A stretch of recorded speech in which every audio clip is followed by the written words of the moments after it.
Many of you have sent me an email on this topic of fake Republicans. They usually start out with, quote, "How can these Republicans ... The how is simple. For the longest time, Republican politicians have relegated the chairman of local and national Republican parties to the job of getting Republicans elected.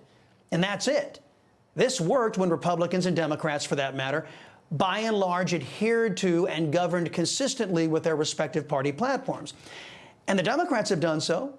They have supported anti-police efforts, racist efforts, massive government overspending, pro-criminal policies, policies that led to crimes against children, and the totalitarian suppression of human rights.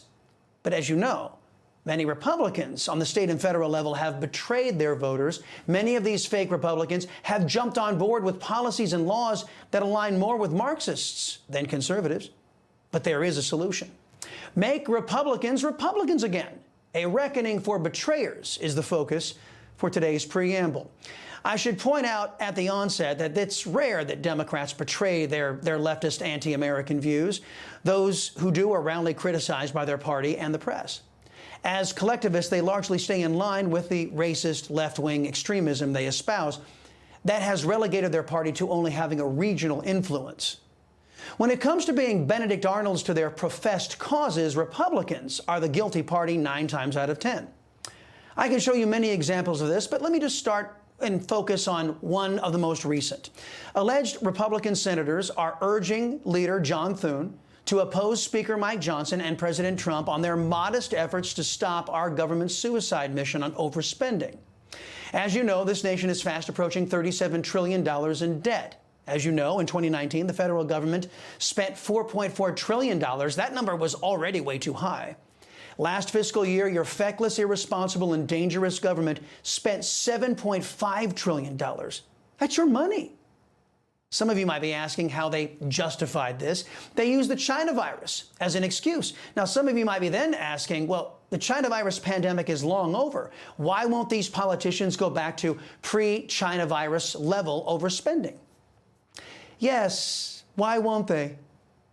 The Senate, allegedly run by Republicans, wants to not only spend more of your great-grandkids' money on all the things Joe Biden was overspending on, they want to pile on more tax burden to you and your family to fulfill some, and I have to stress, some of President Trump's priorities.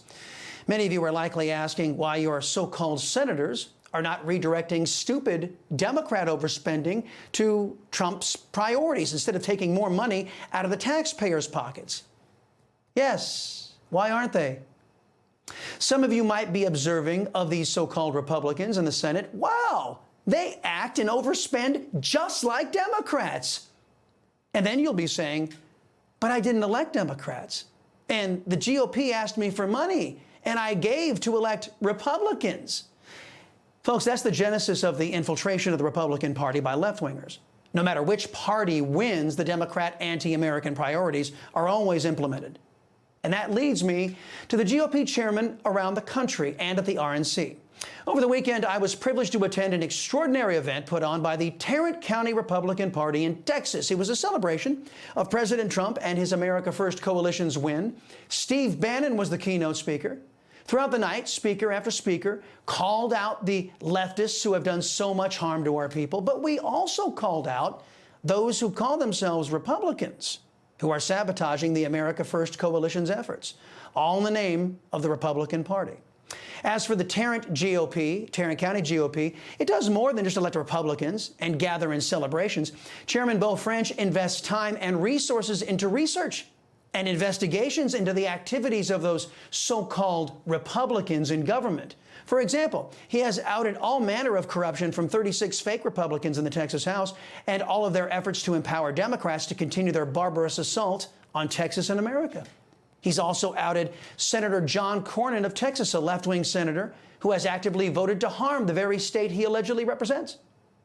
The state Republican Party of Texas, led by Chairman Abraham George, is leading by example as well, launching an effort to censure fake Republicans so they can be kicked off the ballot as Republicans. This does two things. First, it will force these leftists to run as who and what they are, Democrats. But this move also helps to preserve the GOP brand. In other words, it doesn't let fake Republicans use and redefine the Republican Party as just another extension of the globalist left. Also, grassroots party activists, they are actively seeking out America First conservative primary challengers for all of the fake GOP betrayers. Some chairmen in Texas are not only seeking to elect Republicans, but they are seeking to elect Republicans who will govern consistently with the GOP's professed values. Is your party doing the same? Is the RNC doing the same? As you know, I think the two-party system is a sham. I think that largely because of the consistent and ever-present betrayal of those pretending to be or seeking to redefine the word Republican. I think the parties are not long for this world, as the America First and America Last coalitions are forming outside of party lines. Still, while we have these parties, don't you think the chairman who you elect, who ask for your money, should be about more than just electing those who claim to be Republicans? Shouldn't they also be men and women who make sure that those who claim to be Republicans are acting in accordance to the GOP brand and not sullying that brand by servicing socialists in the Democrat Party? Shouldn't Republicans be Republicans again? You know, folks, I thank God for my wonderful wife, my kids, my country, the greatest nation ever. And Americans like you who believe in the truth, the Chris Salcedo Show will never stop fighting for you.